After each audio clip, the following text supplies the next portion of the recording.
It is a Wednesday here inside the vault, the 17th of December. We are coming up on Christmas season, Hanukkah season underway, and everything else this holiday season. From us to you guys, we appreciate you.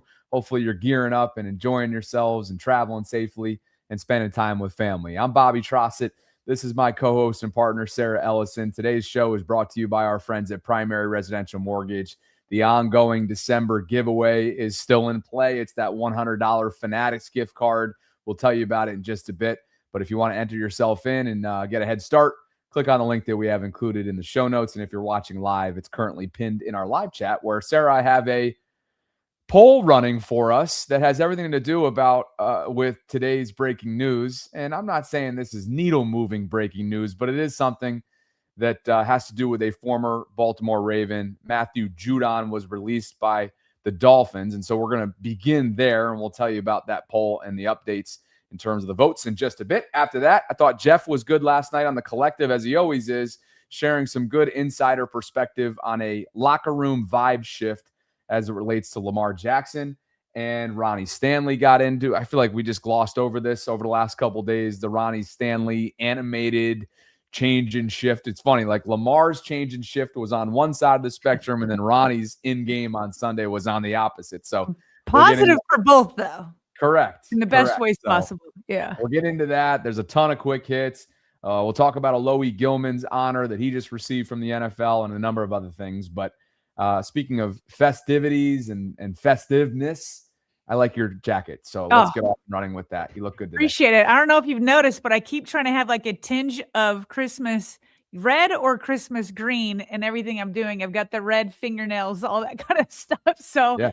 I'm just like living up the Christmas spirit. We are about a week out, a little bit more than a week. And so Merry Christmas to everybody. Happy Hanukkah, all the holidays for sure. I'm just trying to live it up. And you know who else is probably going to be trying to live it up? That is one pass rusher, former Raven, Matthew Judon, because just about an hour ago before the show started, Mike Garafolo and others released the news that the Dolphins, after they just got beat down by the Steelers, unfortunately, I don't know why I put any hope in them in the first place. I said that yesterday. I'll move on. But the Dolphins are indeed releasing Matt Judon. He appeared in just 13 games this season for Miami. Mike puts out there that he could be an option for playoff teams looking for a veteran presence. He's now 33 years old, Bobby. He has 0 sacks this season, 1 tackle for loss in 337 defensive snaps. So, of course, everybody's asking the question, should Eric DeCosta, should the Ravens go out to Matt?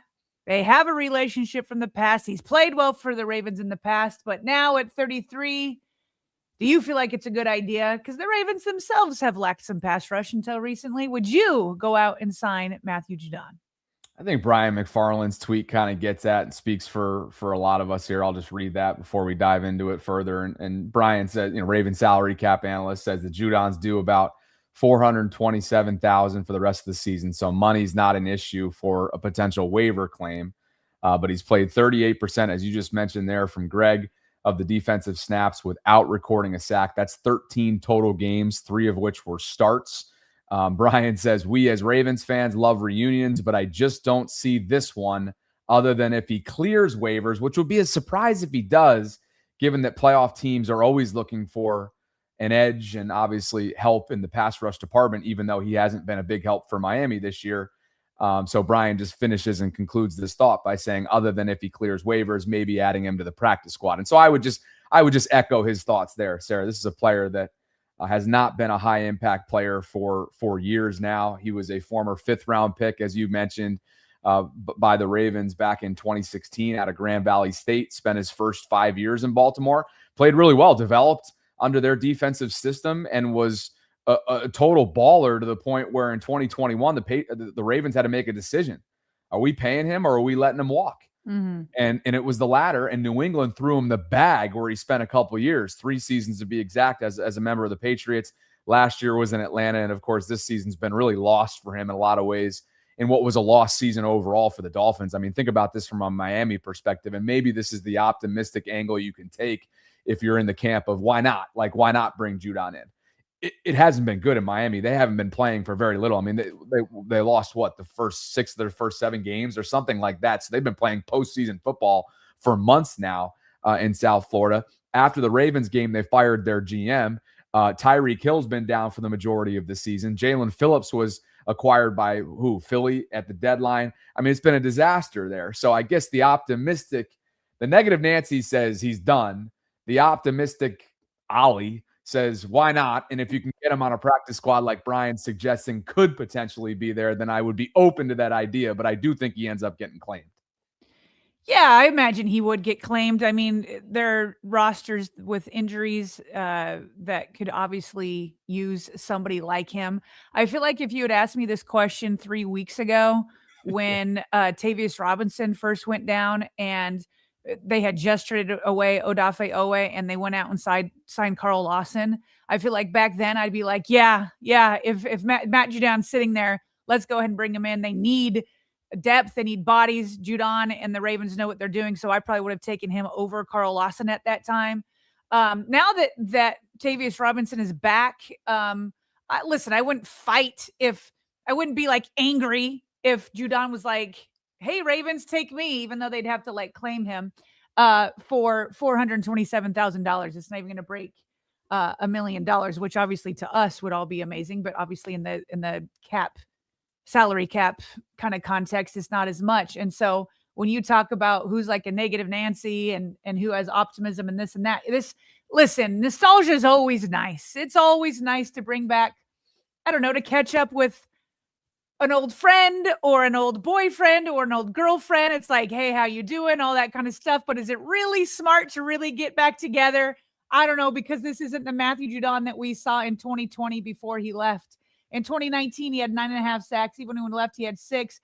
And he is one of the few Ravens that went on to other teams and actually played just as well or better. Sometimes the Ravens let people go, and it's like, hey, haven't heard anything from him since. He actually went on and had career years with the Patriots. He had 12.5 sacks and 15.5 sacks the first 2 years after he left Baltimore. But it's been all downhill since then.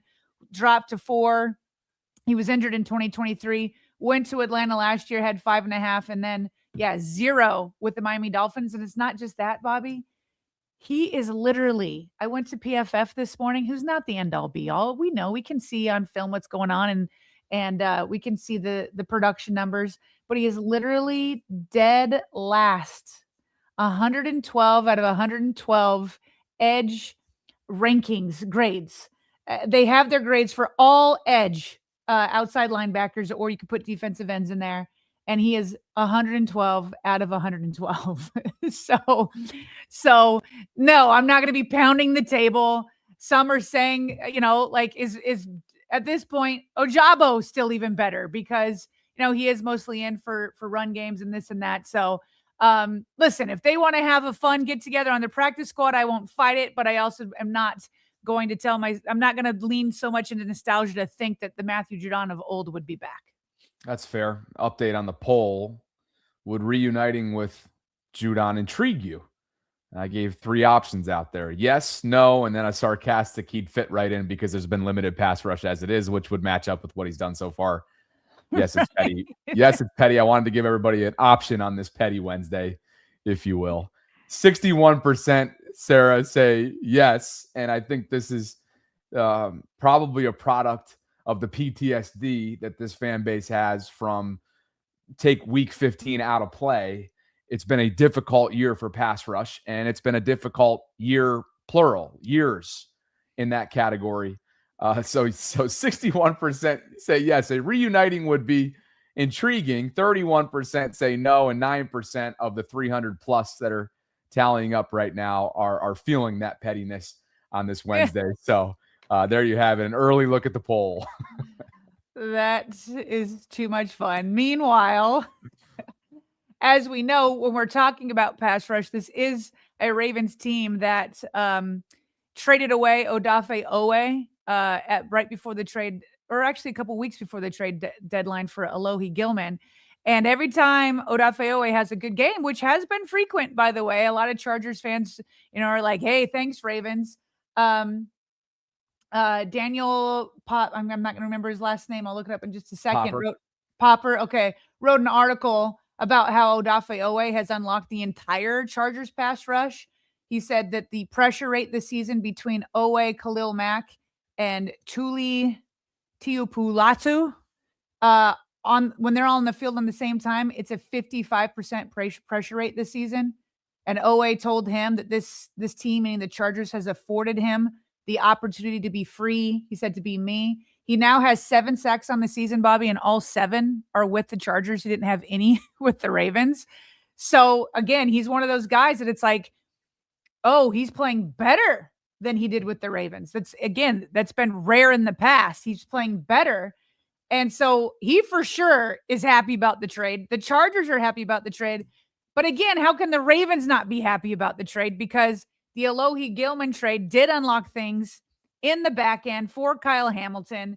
Then the Ravens got some pass rush with Dre'Mont Jones. And we're coming off a week where Alohi Gilman, who the Ravens got from the Chargers, was literally named the AFC Player of the Week with 8 tackles. He was all over the place, had a past events, obviously had the return after the handoff from KVN, but he's been huge for the Ravens too. And then with Tavius and Dre'Mont Jones kind of getting together, it's ending up well for the Ravens too. So it's definitely a win-win-win-win for both the players and both the teams in this trade.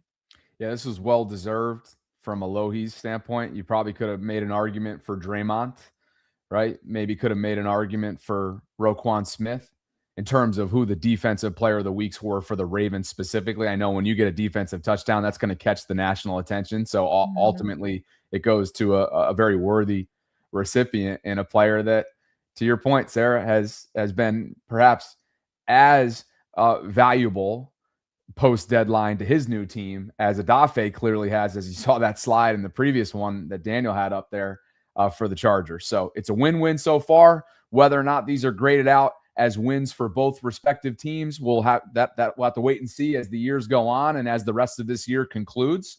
But right now, it sure seems like it's benefited both teams. And while we're just talking about transactions and releasing, sorry, I'll let you get to this first on the Dolphins, and there is one other transaction I want to get to.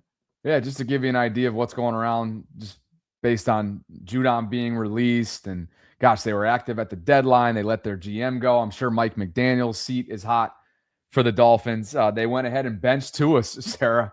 So, I mean, it's not all that long ago that he got a massive mega contract extension. So they're in quite the predicament. They're out of the postseason as the Steelers handed them that loss, like you mentioned the other night. So Tua's benched, and instead of going with Zach Wilson, who's a journeyman at this point in his career, they got to see what they have in Quinn Ewers, who was a day 3 pick for them out of Texas back in April. So he's going to start what looks to be the rest of the way here, the closing 3 weeks. And Tua's career in Miami, conversation for another day, perhaps is not as guaranteed as it once was. So could he find himself in the precarious situation that Kirk Cousins found himself in, with Michael Penix playing behind him, making starter caliber money? It's going to be really interesting to see what unfolds as Miami starts to not only find a new GM, but perhaps even, who knows? I know Mike McDaniel's revered in a lot of hiring cycles and as an offensive mind. Are they just going to do a clean slate across the board? We'll have to wait and see this offseason. Trying to look up, is Tua in the is he in the final year of his contract? Oh no. He's not. They are in it. They are in the Tua game for the foreseeable future. Yeah. For some reason, I'm sitting here clicking on Spot Rack and it's not bringing it up. Okay, so they're in the thick of it and they're making this decision. Yeah. So, wow, there might be a lot of trade talk for him. He's going to be perhaps. Although, are people going to want to pay off the rest of his salary? He signed a 4-year, $212.4 million extension in 2024. Oh, yeah. His runs through 28. We're not even through the 25 season yet. It's a disaster. Yeah, who's going to want to trade for that? Miami would have to eat a lot of that in order to get him traded. Think about that. Will that start to age the way that, and granted, hey, Denver's done an amazing job in the aftermath of the disastrous Russell Wilson deal, right? Do you remember it's important to remember last year, Russell Wilson was playing in Pittsburgh on the vet minimum while Denver paid his entire salary. And they're still paying him. But yet, look at Denver. They're very much in it for the top overall seed in the AFC when it's all said and done in a few weeks from right now. And they've built their team. They've drafted well. They've cashed in on other developments. Like, look at them go. Miami might find itself in a similar situation if Tua's not the guy next year. And granted, like, is that guaranteed? They're out of the postseason. So it's the same situation that Cincinnati finds itself in. Is Joe not going to be their franchise guy next year? Well, of course he is, unless he wants to get out. And that's obviously a whole nother conversation. But you don't envy anything related to the Miami Dolphins right now. Bobby, he is currently scheduled next year to have, it's almost 2026, right? We're really a few days out. 2026 cap hit is $55 million. Yeah. And they willingly extended it. They willingly extended this player. Why did you do that? I mean, here's what you have to love about Lamar. The moment Lamar, this is why I get extra ticked off when people say Lamar's checked out and da-da-da-da-da. All Lamar has done since he signed his extension was become an MVP and then an almost MVP. And now he's been fighting this year through myriad injuries, just myriad. And he's just fighting through all of them. And we're going to get to it in a minute, just looking like the old Lamar and feeling like the old Lamar. And all he's done is make the Ravens look great for signing that, for extending him and bringing him that contract. And of course, that's what I expected him to do. But that's why I just hate people being like, oh, he's checked out. He's this and that. He got his money. Are you kidding me? Like, all he's done is play well and fight through injuries since he signed that. So, woo. It's a good reminder that that's not always, it's just never a guarantee in this league. I mean, look at what's going on in San Francisco right now. They just paid Brock Purdy within the last year or two. Tua was paid within the last year or two. Or like on the Ravens' own team, and this isn't because he isn't playing well, he's injured, but Matabike injured almost immediately after he signed. Same thing happened with Ronnie Stanley, and like it's finally been coming back around. Well, you want to know what might have been the worst extension along the lines of like less household names or whatever? Mm-hmm. Broderick Washington. Yeah, that just didn't. They got out in front of that. You'd expect. Yeah, they got out in front of that a couple years ago, and we were thinking to ourselves, he was a candidate for an extension, and then you thought to yourself, okay, well they're way out in front of it, and let's see if he develops. He's been a non-factor since he signed that thing. Yeah. So. Yeah, not a big factor. Meanwhile, yesterday, the Tennessee Titans poached Sanusi Kane off the Ravens practice squad. I'm surprised it took this long for somebody to pick him up. I thought when the Ravens originally released him, I didn't know that there'd be a chance to even get him back on the practice squad. So he's been there for about 6 weeks. I want to say around 5 or 6 weeks. So the Titans have signed him. And the Titans have taken a lot. It's like the Titans and the Chargers keep dipping into the Ravens pool. So as Kevin Ostreicher pointed out on Twitter, the former Ravens currently on the Titans roster are Kevin Zeitler, James Prochet, Jihad Ward, Morgan Cox, Jalen Armour-Davis, Sanusi Kane, and CJ Ravenel. Well, it's a bummer for all those guys because they're not going anywhere right now. Tennessee, right? They're in the middle of not a rebuild because you got your franchise quarterback, at least you think you do, in the number 1 overall pick, Cam Ward, but fired their head coach, a month into the season? What was it, a month and a half, whatever it was.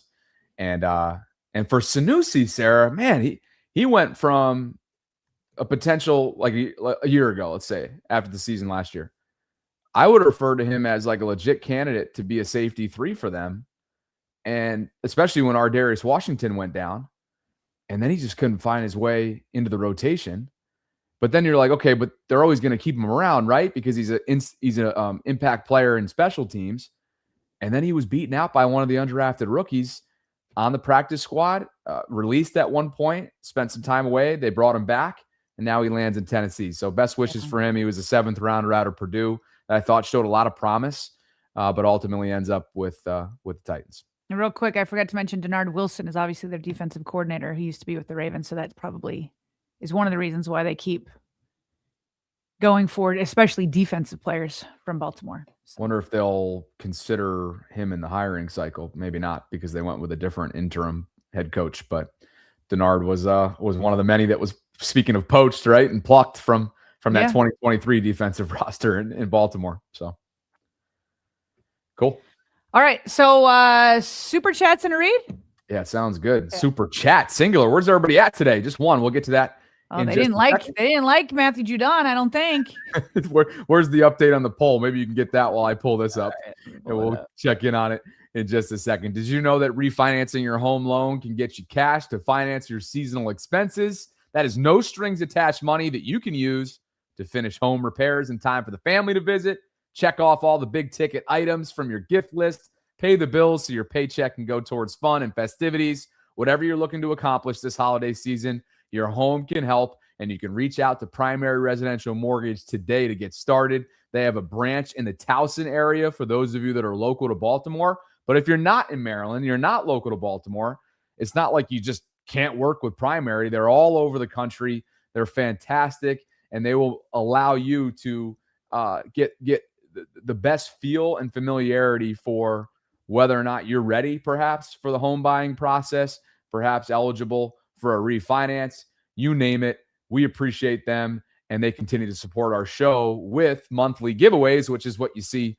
on the screen right now. So at PRMI Mid-Atlantic on Instagram is where you can get started. All you have to do is click on the link that we have included in the show notes. If you're live, there's one in the pinned comment in our live chat right now, and that'll take you to Instagram where you'll find this post. Comment on it with the hashtag Vault. Tag 3 friends you'd buy a house with. Follow them at PRMI Mid-Atlantic. Subscribe to the Vault. And if you want to go the extra mile, because if you win, you'll easily be able to be contacted, scan the QR code that you see on the screen or this Google form link, which we also have in the show notes. You copy and paste that thing, fill out 30 seconds worth of information, and we'll be able to reach out to you guys should you be our winner. So thanks to Primary Residential Mortgage for the continued support. And one super chat from Force Ghost Anakin. This one's for you. Force Ghost says, Matthew Judon literally tweeted, quote, "The Reaper finally got me this morning. He's ranked as the worst edge rusher in the league." So obviously Force needed to put out there that he is not here for a Matthew Judon reuniting. But just an update on the poll. Would a reuniting with him intrigue you? 60% of people say yes. No for 32%, and then your sarcastic one, 9%. Appreciated your sarcasm. I'm chalking it up the S's. I'm chalking it up to the PTSD. I'm chalking it up to the severe disappointment at that position, at that defensive category in pass rushing, which dates back years. That's what I'm chalking it up to. Okay, we appreciate you guys for being with us on this Wednesday. Press conferences for Week 16 scheduled for later this afternoon. And, of course, you and I will react to them accordingly, as we always do on Thursday's show. Coming up on that 2,000 number of concurrents. Thanks for being with us. If you could on the way in, like the video, subscribe to the channel, hit that notification bell, consider becoming a channel member or gift-giving membership today. We'll get back to Super Chats as they come in later on in the show. Sarah, one of the great things about hosting and co-hosting the collective with Cole and Jeff on Tuesday nights is I have a front row seat to obviously that insider perspective that Jeff has as one of the longest tenured beat writers within the Ravens community. And so often this year in particular, with the up and down nature of the team and the inconsistencies, it's been great to lean on him and some of his insights. Last night was no exception, and I thought he was really insightful on what he saw from Lamar in the aftermath of what was obviously a huge win on the road in shutout fashion in Cincinnati this past Sunday. Here is Jeff. We'll react to this clip on the other side. I like what I heard from Lamar Jackson. I like what I saw after the game. He was smiling. He was engaged. He was joking around. He brought up the fact that he was pulled over on the way to the airport to meet the team plane, and he was late, and he felt like when he's late from the team plane, they always win, which is kind of ridiculous when you think about it, but it's funny, especially with John Harbaugh sitting right there. He gave Harbaugh a hug on his way off the podium, and then in the locker room, he made a beeline for DeAndre Hopkins' locker, and he was in an animated, upbeat conversation. Then in the shower, you could hear him from the other end of the locker room messing around with the guys. he was feeling good. They need that from Lamar. They need him to be in a good place and feeling good about himself and excited about the offense. Like, that's really the most upbeat we've seen him in several weeks. And, everyone saw the stuff on the field. I don't know why you guys ever have me on, but I'm guessing it's to give you some of the stuff behind the scenes that you're not seeing. So that was kind of something that stood out to me. He was in a good, playful mood after the game, seemed to be pretty upbeat, said the right things. Look, this was nice. This was a step. We need to get better. And that was kind of my big takeaway. Jeff, so self-deprecating. I think we have you on for more than just like your perspective, having a front row seat to this with accents and whatnot. But before I get your thoughts on that, Sarah, because I know it stood out to both of us when you were watching the collective back through this morning. Morgan Atzett, Fox 45 reporter, reminding her Twitter audience of what the schedule is today. They're practicing later because it's a Sunday night game. So things on the timing side logistically are a little bit off this week. And she's saying that after practice, Harbaugh, Linderbaum, and Tavius will speak, and they'll also be open locker room, meaning there is no Lamar set to speak at the podium. Could potentially continue that rhythm that he's been in now for weeks with back-to-back rest days. And then prior to that, obviously, they were ailment-related lower body injuries. But just throwing that out there as we talk about some of the positive vibe shift that Jeff picked up on, that's the schedule for today. Yeah, for sure. It sounds like Lamar's becoming like this Thursday, return to practice and talk to the media. Like if he's going to have a rest day, he doesn't talk to the media on Wednesday. So that's certainly an indication of that. But yeah, I love hearing that perspective from Jeff of what Lamar's been like behind the scenes. I mean, the last time we heard what Lamar was like in the locker room, he was telling the equipment manager to get all the toys out of there. He's like, get it all out. We're not serious enough. And so it's been just such a brutal stretch for him between injuries and wanting to lock in, trying to like make it to practice, trying to heal, all that kind of stuff. So to see him in a place where not only we're seeing it on the field, where physically he looks so much better. I doubt he's at 100% yet, which is why he's still probably having these rest days, but he looks so much better. And so to hear that he's smiling again, chopping it up with Harbaugh, hugging, like joking with the guys in the locker room, and Jeff's pointing out, like, you'd think that that's always going on, but he's saying this is new because of the tough season that he personally has been enduring, but also what just the team has been enduring. But he mentioned that whole thing about him joking about being late. I want to read the transcript on this. He was like, they asked on if today's game was fun for the team, because they were noticing it, right? All the reporters were noticing how fun it was. Was it fun? And if that energy could help them go on a run over the final 3 weeks of the regular season. He said, I believe I said earlier, it started in practice. We had one of the best weeks that we've had this season. We had good meetings, and I got in a little later than usual. I feel like every time I've been late, we've had good games. They start laughing. He says, I was late to the airport because I got pulled over. So I'm going to start with that. I believe it's true. So I felt like when I was late to the airport, I haven't been late this year. So when I was late to the airport, I felt like it was going to be a good game. I didn't want to tell the team that, but the cat is out of the bag now.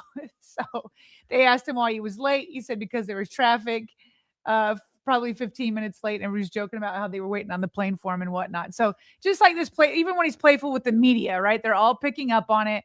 And I'm sure it boosts everybody's kind of spirits. Like, hey, look, our quarterback is looking good physically. He's smiling again. He's joking with us. He's joking with the media. It's just better vibes in the locker room right now. That was glossed over too, right? Yeah. Being pulled over on the way. I don't think it had anything to do with the president being in town, right? For Army Navy games. So that's what's funny, right? Like, I'm sure Chad was off to the side, like, let's keep this thing going. Yeah, let's not talk about getting pulled over. But Chad, the vice president of public relations, of course. Yeah. Sure. And well, you know what? Hey, and now you look ahead. And you've got one more primetime game. Well, there's going to be more, but one more home primetime game in the regular season. We'll wait and see. If they end up winning the AFC North, they're going to be hosting the playoff game. Whether or not that's primetime remains to be seen. Get there when you get there. But there's, I'm sure, this sour taste in their mouth, which is what John Harbaugh was asked about on Monday and would not entertain the question from Jonas Schaefer, which I think was a fair one, about how Jonas and other beat reporters have discussed with the players in locker room settings this year their frustrations for the underperformance at home. It's unheard of, particularly in primetime slates. Throughout the John Harbaugh era, as you know, they've been utterly dominant in home primetime games. Throughout Lamar's era, utterly dominant in home primetime games. And by the way, just primetime games in general, generally speaking. So now you have an opportunity with the Patriots coming down. Ravens are opened as 3-point favorites. And like, why not? Why not them right now? It's a massive opportunity to right so many wrongs, like on prime time, at home, taking on one of the AFC's best to show that, you do belong. Because if the Ravens can't beat one of the two, the Packers or the Patriots, then they don't belong in the postseason. They don't belong in the postseason, right? I mean, I guess I don't know that the Steelers belong ahead of them either. Maybe it should be like nobody from the AFC North is really quite worthy. So they definitely need to. But Bobby, talking about this vibe shift, we're talking about it with Lamar. We definitely saw it from the defense. We've already covered that. Dre'Mont Jones chirping in Burrow's ear during the game and after the game, doing the whining kind of gesture to the whole Bengals offense, and they couldn't do a thing about it. The guys were just talking on defense, but how about more on the offensive side? There was Ronnie Stanley. A lot of people noticing how he was standing out in terms of like getting the crowd going on the sideline, kind of jumping up and down. But then there was that exchange. Remember when he got an unnecessary or an unsportsmanlike conduct flag? So he was fired up after this. He and Joseph Asai were going at it. And remember, we talked about it right after the game that he said that he was choked out. And I was like, oh, I got to go back and look at the film. I didn't see it. Well, I found it. Here is the play. It's right before the end of the first half. Lamar's dropping back to throw. And if you look in the background, let's go back one more time when Lamar's throwing. Look at 79 in the background. Don't pay attention to Lamar. Like Ronnie and Asai start going after it, and Ronnie buries Joseph. Joseph doesn't like it. He's trying to push him back down and definitely has his hand kind of around his chest and neck area. We don't have a great view of if he got a hold of his neck, but Ronnie is saying he did and that he was trying to choke him out. And then look at Ronnie get back up. Like he's chirping, getting in Joseph's face, bobbing his head. I have no idea what's being said. And he gets called for the unsportsmanlike conduct. I don't know what was said, but Ronnie was asked after the game why he got the flag and kind of asked for more details behind what we saw. Kind of happened in the play that you were involved in and then flagged for something said or done or what was? Yeah, I'm not sure exactly what I did that was, flaggable. I think I did a good job on the play. The guy ended up rolling over, trying to choke me out. And then I got up and got in his face. I didn't push him, didn't push the ref down, didn't touch anyone. I don't know how I got a flag on that, but it is what it is. Ryan, when you see the defense chirping Joe Burrow, when you see Derek going for back-to-back 20-plus yard runs, I mean, do you feel like this team kind of played with an edge, maybe more than it has in previous games, or what? Yeah, I think we're just playing more up to our capability and standard, and I think in those other games that wasn't really shown, and when we do that, it looks like what it's supposed to look like.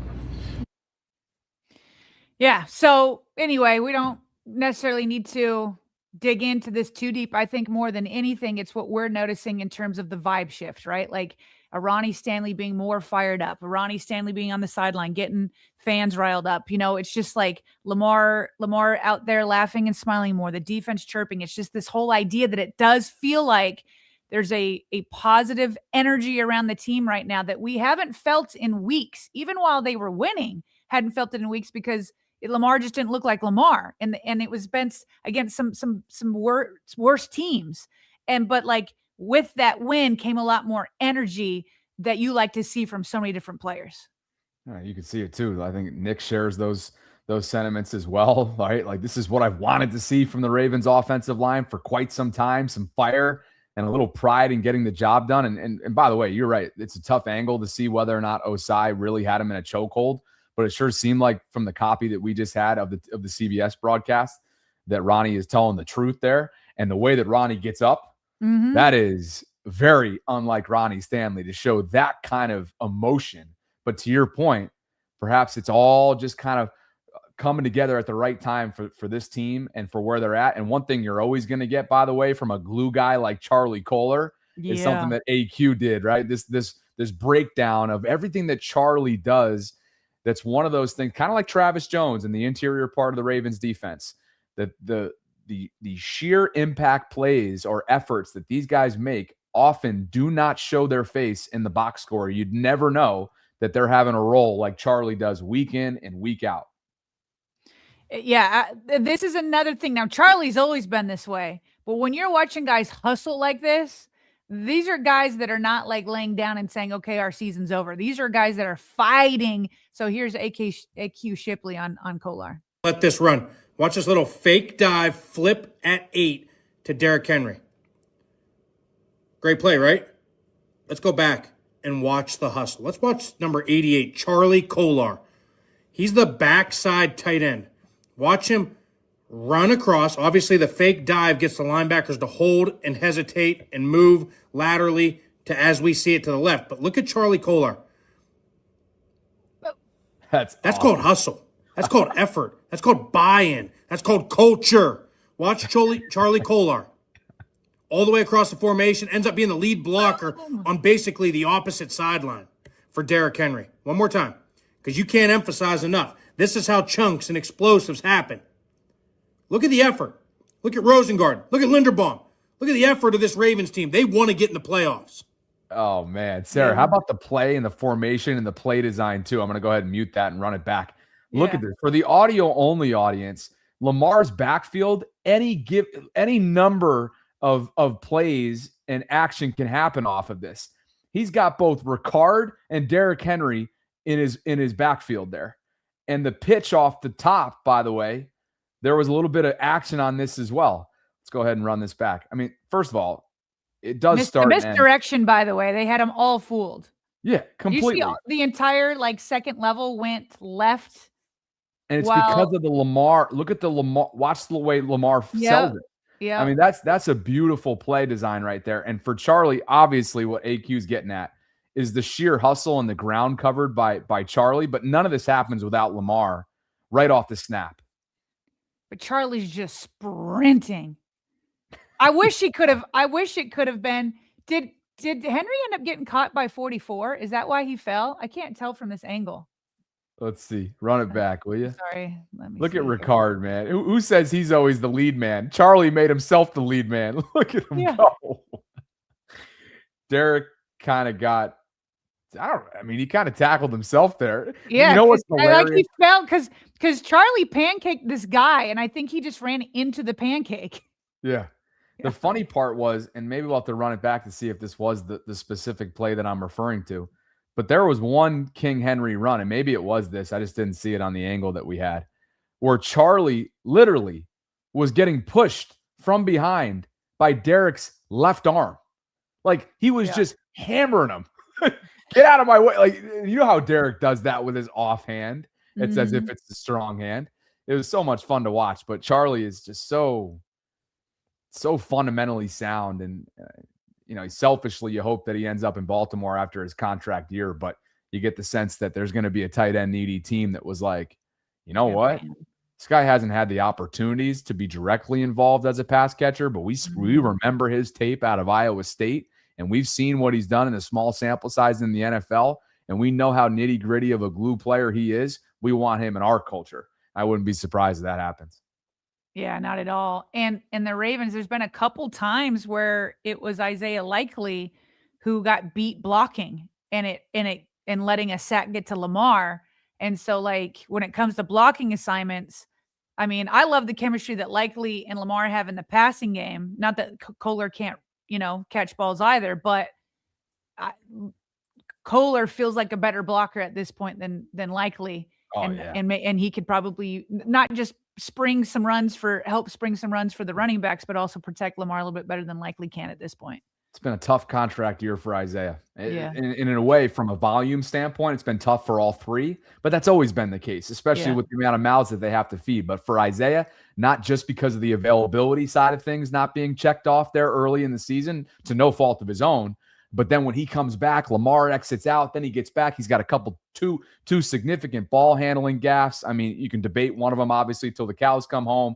But, man, it is a bummer. And you hope for him, on a personal level with his future and everything ahead. Not that there won't be a team that won't pay him handsomely in the offseason. But you just hope that from a Tate perspective, from what have you done for me lately, that he can have a closing – a good solid closing month, because he needs it after what's been a really, really subpar season for him individually. And just quickly here, see if I can get this on the stage. There we go. As we talk about the Patriots, you mentioned that the Ravens are favored, but for whatever reason, people keep talking as if they're not the favorites. Well, I know what the reason is. It's because the Patriots have a much better record and the Ravens have been struggling, but the Ravens are indeed favored. What did you say the line was at this point? It opened as 3. And obviously, like we talked about yesterday, Sarah, the degree of difficulty from a strength of schedule standpoint is incomparable. It's a first place schedule that was a murderer's row first 6 weeks and pretty difficult down the stretch outside of that cupcakes. It's not the right word. A favorable 5-week stretch in the middle of the season. Whereas New England, not only in division is soft, but it's a 4th place schedule because they finished last in the division last year. Well, and on top of that, as Chad Graff pointed out, who covers the Patriots, he says since week 8, the Patriots run defense has been ... bad, and put up this chart. And you can see how low down the Patriots are in terms of rush EPA per play allowed. Like it's one of the worst. I think you've got the Bills and the Giants below them here. So they've been bad. And that's another reason why, I'm sure people like KVN are pounding the table to say, Monk, don't forget who we are, because maybe this is something to exploit. Now, of course, Vrabel in the past has been able to shut down the Ravens run game, is remembering in 2019 what happened there. But does he have the pieces is the question. The last thing, Bobby, and we won't get too deep into this, but obviously the conversations have already begun we talked yesterday about playoff scenarios. And if the Ravens win this weekend and the Steelers lose, then that means literally week 17 means nothing to the Ravens. They could lose to the Packers and they'd still have to beat the Patriots in week 18, and they could beat the Packers and they would still have to play, or they still have to beat Pittsburgh in week 18. And so the question is already being discussed. Will John Harbaugh rest Lamar Jackson and some players week 17 if the game ends up being meaningless?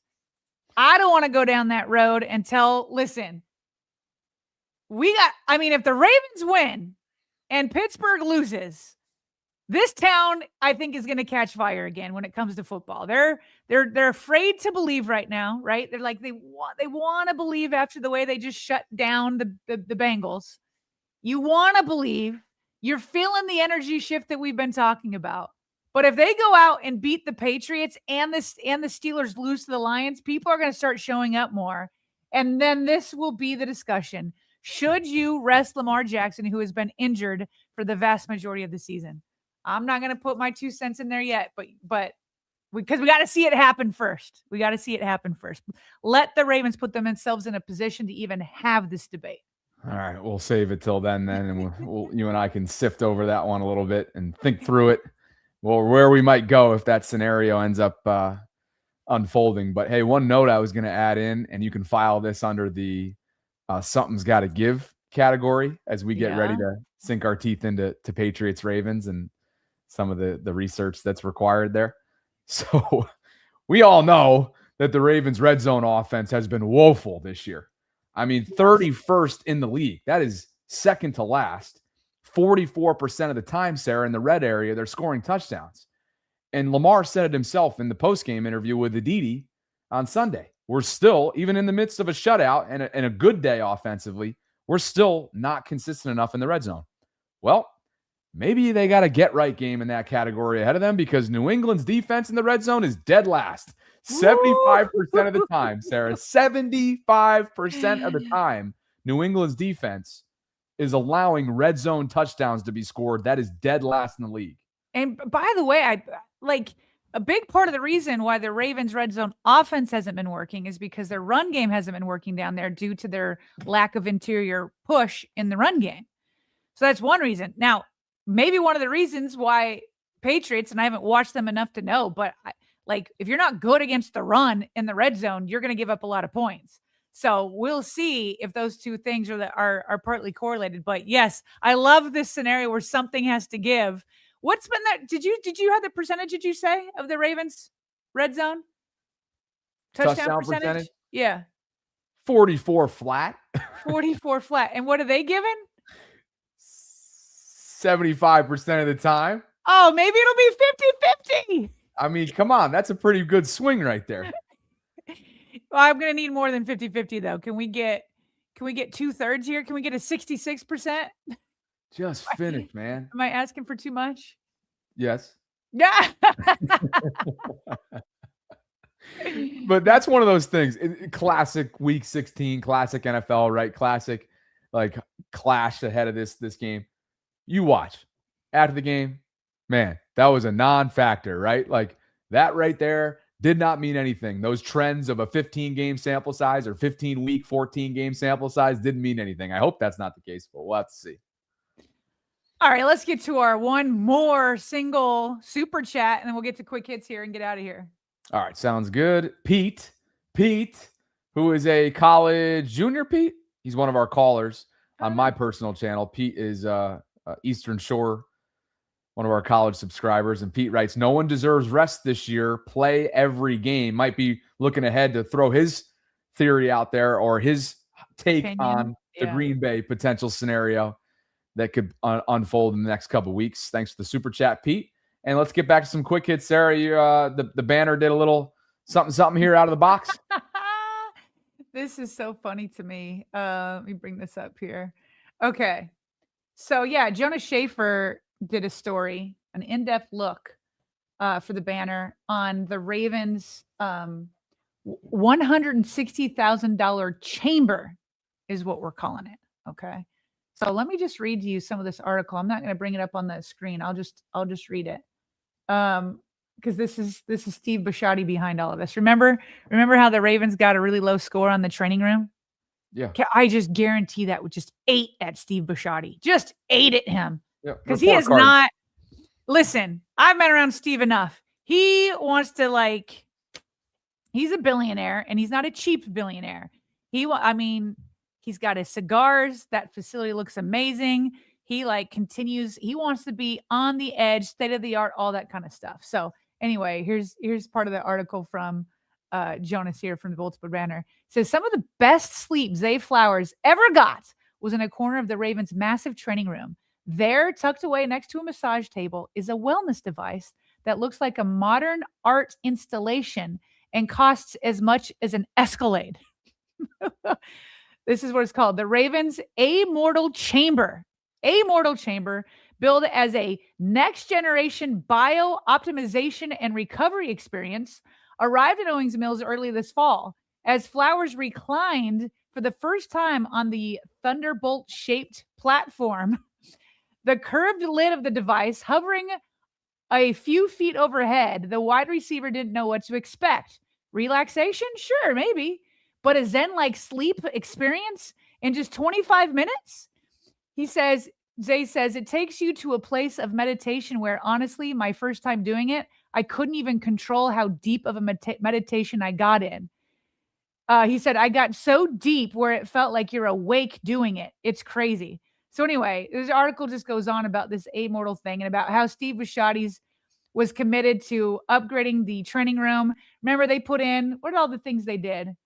They put in that new pool. I'm trying to see the list here. I don't think I got it here. But remember, they just reflects it. Yeah. They just they put windows in the training rooms so they could look out over practice while they're getting treatment. They got that new pool in there. They got new tables. They have a new strength and conditioning coach. They got trainer. I mean, it's just nonstop. So this is it, man. This is the Immortal chamber that they go into. And it sounds like it's like everybody wants to be in it. They all want to be in it. And he wrote the check all right. Good for him. Hopefully that reflects his report card in 2026. We'll learn about it in March, right? To see if ultimately he satisfied the players. And by the way, when you were talking about his cigar den, I don't even know what you were referring to, but Richard. Well, it's just his office, but you can smell when Steve Bisciotti's in the building because he will smoke his cigars at will. But it's up, it's up in his office. He's smoking them. So the office is like a built-in humidor. And you caught Richard's attention. He goes, cigars? Bobby and I want in. Yeah. There's also a billiards room, which almost nobody ever uses. Actually, the broadcast department uses it a lot. I actually interviewed John Harbaugh for my podcast in there.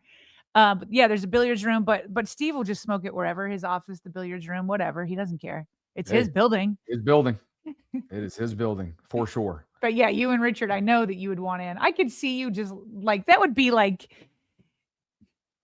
you're like just a moment for you, just because you're like such a cigar guy. To smoke a cigar with Steve Bisciotti in his office, I feel like you would never forget it. You know what's funny? On Monday night, I went to watch the Steelers game at one of the local cigar bars downtown St. Pete. And I put my laptop on the bar and I'm just getting stuff done. I got my AirPods in, which maybe makes me, according to Dre Dog in the Discord, that doesn't make me approachable, but that's a conversation for another day. And I'm sitting there working on some of our back end business stuff that I like to do when I'm away from the command center here in my remote studio. And sure enough, this older black woman and I start chatting, and she's like the nicest lady ever. And what do you know? She's originally from the DC area, now in Charlotte, visiting family in St. Pete. Her husband comes around the corner. He's a huge Ravens fan. My AirPods are out. My laptop goes down, and we're in the middle of like a deep conversation about the Ravens. Both of them subscribed. Shout out to Tina and Judon, my new cigar friends, on Monday night. So there you go. Tina and Judon, they subscribed that night, or they were already subscribing? They're our newest members. Oh, they're our newest member. Okay. Yes. Yeah. So there you go. Okay. Very nice. Well, I get it. There's like a cigar culture that I will never. Well, you know what it is, so sir? Yeah, like, and within that culture, there's something about it that sparks conversation.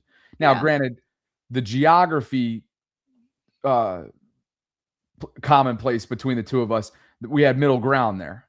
But then there's just something about football's on, you got the cigar, conversation's flowing, there's no drink, there's no, not for me, but the rest of the Monday night bar was lit. But I was just chilling. And conversation was sparked, so we had a good time. So shout out them. And what do you got for us on Kay and Chris Carter, who, by the way, Chris never minces his words these days with his analysis of J.J. McCarthy. I don't know if that's what you're bringing in. No, this is not what I'm bringing in. I mean, this isn't necessarily about the Ravens per se, but I think it's tangentially related because obviously with Patrick Mahomes being knocked out of the playoffs of this last week, and Joe Burrow was, and the Ravens are fighting for their playoff lives, everybody's assuming, including Kay on this clip, that it's the Bills' year. It's the Bills' year. And maybe it is. But Chris Carter isn't buying it, and I hope the Ravens have something to say about it eventually. They just got to get there. But here's Chris. Bengals out. Chiefs out. Are the Bills going to win the Super Bowl? Speaking of teams that maybe don't have a certified number one, speaking of... No. What do you mean no? This has to be their year. What? Okay. You have done yourself a disservice. Go on.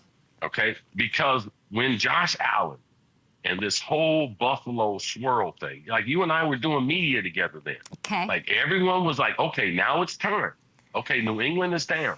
Okay, here comes Buffalo. Mm-hmm. It don't necessarily work out that way. Defensively, they're not a championship team. They don't have a number one receiver. So we think they're going to be able to run the ball, or Josh Allen just ad-lib to be able to make this happen. I don't know. They've been doing it. It's working so far. You've been seeing this build for the last few years, but this is the worst Buffalo team the last 3 years. And just because those other guys are out of the playoffs doesn't mean Super Bowl. Like we keep adding 1 + 1 = 2. Sometimes in the NFL it doesn't. Sometimes 1 + 1 = 0. Like they don't have a great unit. They have a great player, but they don't have a great unit. Their special teams is not great. Their offense is not a great unit. Their defense is not a great unit. So now how can they get the right matchups in the playoffs? And they're going to have to do that on the road. So for me, I still think Buffalo, like we have the last several years, is 1 year away. Let's add some pieces. All right. this is, again, I want the Ravens to have something to say about it. They have to earn it, though. They have to earn it over the next 3 weeks. They don't need to. I mean, if they want to control their own destiny, they have to win all 3 games, but that's obviously not necessary. Man, I want so badly the wild card to be in Baltimore against the Bills.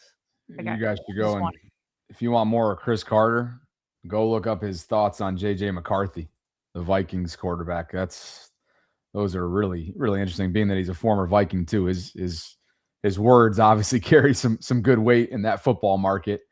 The Ravens just dropped a bunch of news coming up for Sunday night, and they always pull out all the stops for primetime football. They're going to be doing the football team will pull out all the stops for a win, but go ahead. Yeah, hopefully. The giveaway on your way in for the first 15,000 fans is a 30th season scarf. So that should be of good use that night. Kerry Williams, Super Bowl champ, DB, legend of the game. He'll be there. Looks like the national anthem will be sung by a top 7 finalists in American Idol, Gabby Simone. Marching Ravens holiday show at halftime. And then you guys know the drill for primetime games. The gates to the bank open up at 6:20. The Landing, that brand new restaurant and bar area, 5:20. Ravens walk at 4. Parking lots to the bank at 3:50. So one of the many things they have in store coming up for you on Sunday night. I haven't looked at the weather yet, but as we get closer, we will pull up the forecast, especially before we give our predictions, Sarah, because this time of year, obviously that's relevant. Absolutely. Meanwhile, I thought this was pretty interesting. RG3 was doing his podcast from home. He's got on his cowboy hat here, but he talked about a tweet that saved his job when the Ravens drafted Lamar Jackson.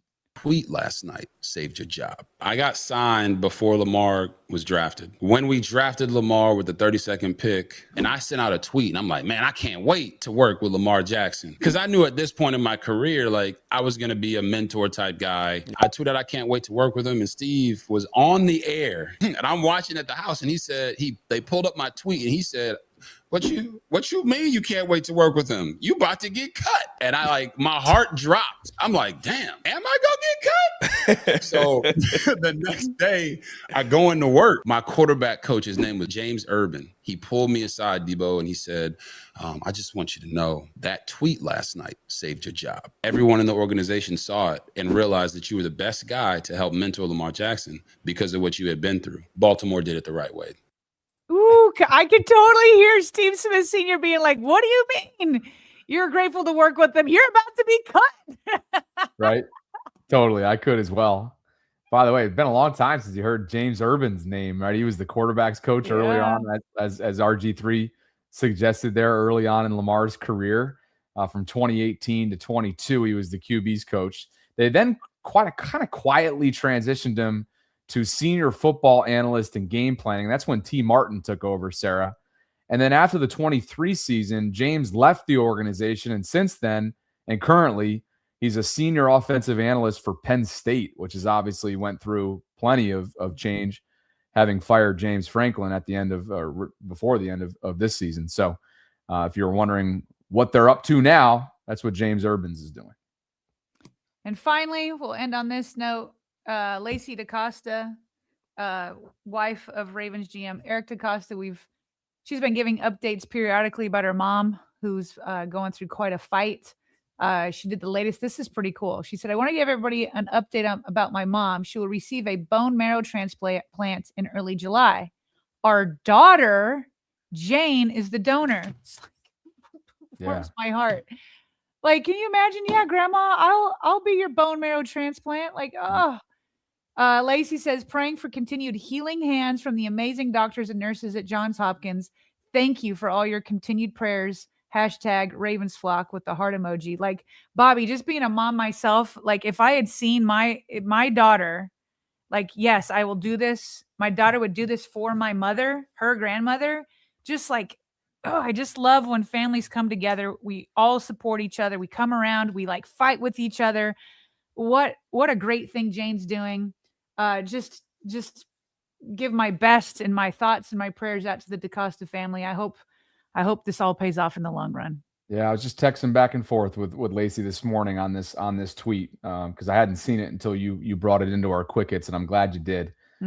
Jane's a recent graduate of Penn State, so she's a young person, and for that to be the match, I'm sure is just incredibly special for the family and obviously for Lacey's mother. So I know Mrs. EDC is definitely taking a step back from social media, understandably so, because of what she's dealing with, I'm sure, outside of football and the fandom side of things that she's been such a great ambassador of for years now since she got online. But yeah, definitely echo your sentiments, and I'm sure everybody watching right now, 3,000 plus, all join us in sending them our best wishes this holiday season and into January when apparently this procedure is going to happen. So praying for them for sure. All right. Well, that's a good note to end on, don't you think? Yeah, definitely. We had one super chat as well from Pete who says the Ravens could have, thanks for the reminder, Pete. The Ravens could have 3 primetime games in a row, and that's very true. Well, it's for sure going to be 2. Yeah. And if they make if the division's on the line, it'll probably be 3. Yeah. We didn't sign up for this in May when the schedule release came up. I don't mind it. I kind of like it.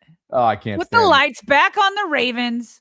Listen, in years past, I hated it, but this time, I don't know why. I'm here for it because it's like you've been mostly embarrassed all season. Look at the opportunity in front of you. You got momentum behind you. You got players getting healthier. You can find a little bit of your identity again, and then you can do it on prime time. You can just show everybody, hey, we were down because of this and that, but we've not given up. You come out and you play playoff teams and you beat them. And then you put some fear into some people's minds, like the Buffalo Bills, like the Denver Broncos, those guys that are already in. It's an opportunity. I don't know if the Ravens, I don't know what's going to happen, but it's a major opportunity. So I'm okay sacrificing my sleep, Bobby. Hey, all that sounds great. You speak that the way you will. I cannot stand these days logistically. Cannot stand them. And 1 o'clock games for our show are beautiful. It's beautiful. And remember, the way it matches up perfectly for me after what we do, it's perfect. Primetime games for what I do separately from the vault, disastrous. But nobody cares. No. Work harder. That's what we're going to do over the next 3 weeks. I literally have it up on my wall. Nobody cares. Work harder. It's on there. There you go. You got to go. Chad Bauer on the way out says, is it Chad? I can't remember if your name's Chad. It's Bauer Power 4 is celebrating 9 months of channel membership with us. Bauer Power says, thank you guys. We appreciate you. Now let's get some patrons in here as well. Toey and Steven, thank you both for believing in what we're building. Happy holiday season to you guys. This is your monthly shout out because of the support that you give us on a monthly basis through Patreon, which is very, very appreciated. So thank you both. Patreon.com/RavensVault podcast. If you want to learn more about what we're offering inside that part of the extension of the channel. Thanks to Primary Residential Mortgage for the continued support. Partner, thanks to you. We will react accordingly to practice notes today, whether or not Lamar is out there, suggesting that he is not based on the media schedule today, but we'll get into all that and what is said by John Harbaugh and company at Wednesday Pressers coming up tomorrow at 12 noon. As always, Voltrons, we appreciate you. And on the way out, if you could like the video, subscribe, hit that notification bell, consider becoming a channel member or gift-giving membership. We appreciate you guys, and we'll catch up with you on Thursday right here inside the vault.